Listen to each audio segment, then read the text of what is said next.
welcome to Birdseye Ball Games. Today we're going to be doing a review of Dungeon Mayhem. So the first category that we're going to be looking at is fun. Ooh. So my score for fun is an 8. I'm going to give it a 6. And mine's an 8 as well. I enjoyed this game. I would say that I enjoyed this game a little bit more when we first started playing it, but now the novelty's worn off a little bit. I still enjoy it, I still have fun, but I enjoyed it more when we first started playing it. That's why I've given it a 6. And I've given it an 8 because I still enjoy playing it as much as I did when we first got it. I give it an 8 because I like playing it and it doesn't get worse the more you play it for me. Okay. Overall, it is a really fun game. It's 10 minutes or so, 15 minutes to play a game, and it is genuinely really fun.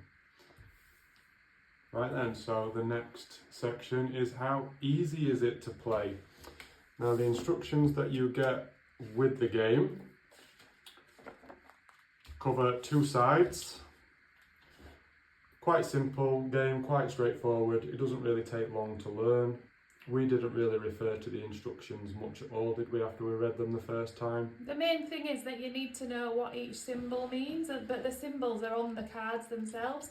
So as long as you know what these symbols mean, and there's even a prompt card within your pack that tells you what it means, then it's really self-explanatory, isn't it, really? So my score for ease of play is a 7. 8 for me. And a 9 for me. I'd give it a 7 because it is quite easy, and once you've learned it you don't really need to look at anything else. It's really easy to learn because there's not that much to learn in the first place. Yeah, I agree. Yep. Right, next round. Category. It is strategy. I'm going to give it a 6 for strategy because there is quite an element of luck involved in which cards you draw.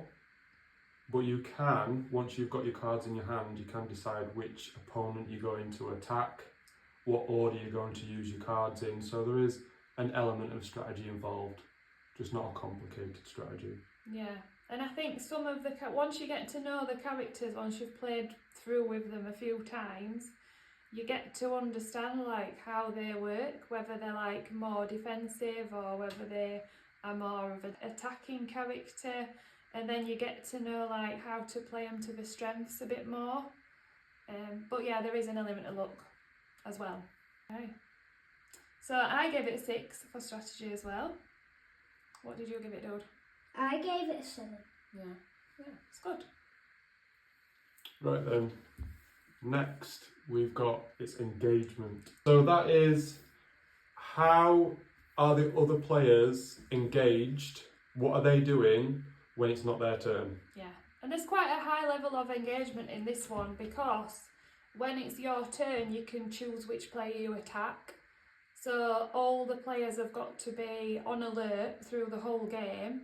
I scored it an 8 because the only thing that I found was that when your character is out of the game, then you are just sat there, you're not needed anymore. So I gave it an 8 for that reason. But during the game itself, while ever you're in play, then yeah, you're part of it the whole time. I've got nothing to add to that, I think you've covered that. What have you given it, Ruby? I've given it a 9 because once it is finished, you are out of the game, but it only takes like 1 minute after that to finish the game, so it doesn't take too long. So you're not sat around for too long, are you? Yeah, that's true. That's a good point, yeah. Right, next category. Harmony. So that is how well the players get along whilst they are playing the game. So if the players are arguing all the time, then that's a very low score. Yeah. And if they're getting along and it's quite peaceful, then it's quite a high score. Yeah. We have scored it quite high, all of us, I think, for harmony, haven't we? We didn't have a lot of fall-ins out in this one, did we? Even if 2 characters are teaming up on somebody there's still not a lot of strife, is there? No.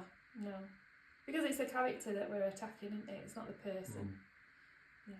So a 7, a 7 and an 8. Right, what have we got next then? Design. Right, then everybody scores. I like the design. I've scored it a 9. I do like the artwork. I like how colourful it is. I like that it's bright. I like that the characters are all a bit quirky. They're all different, aren't they? They're not similar like in any way, really. They're very different. I would say that the only fault that I have got with the design is these are a little bit smaller, a little difficult to pick up sometimes. You know, like if you're trying to pick them up when they're on the table, you can't quite get under them and then you're going to end up fraying the edges. So for me, it would have been better if these were slightly bigger or made out of maybe a different material. But they're susceptible to damage a little bit. Okay, so we've got a 9, a 7 and a 7. Next category, quality. I think quality, it's okay. I think it's a bit hard to score really high when it's a set of cards, because obviously they're made out of cards, so there's always a chance that they can get like a bit scratched at the edges or bent during play. I mean, we do look after them, don't we? So they are all right. They're not flimsy. I think the quality is as good as it could be, really. Right then, next we've got value. I'm going to give it a 7. I've given it a 6. So we bought it on Vinted for £7.29. So that was including the fees and the postage, and it was brand new and sealed. Yeah. If you wanted to buy this at the minute, as of September 2025, which is when we're recording this video, it's £19.75 on Amazon. So it's quite expensive.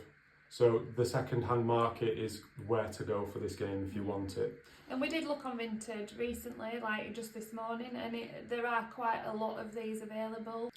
But in terms of overall value, I would say that we do get a lot of fun out of playing this game. Yeah. It was definitely worth £7.29 for a brand new sealed one. But if you want to pick it up for around, you know, like a used one for £5, then that would be good value for money, I would say. Yeah.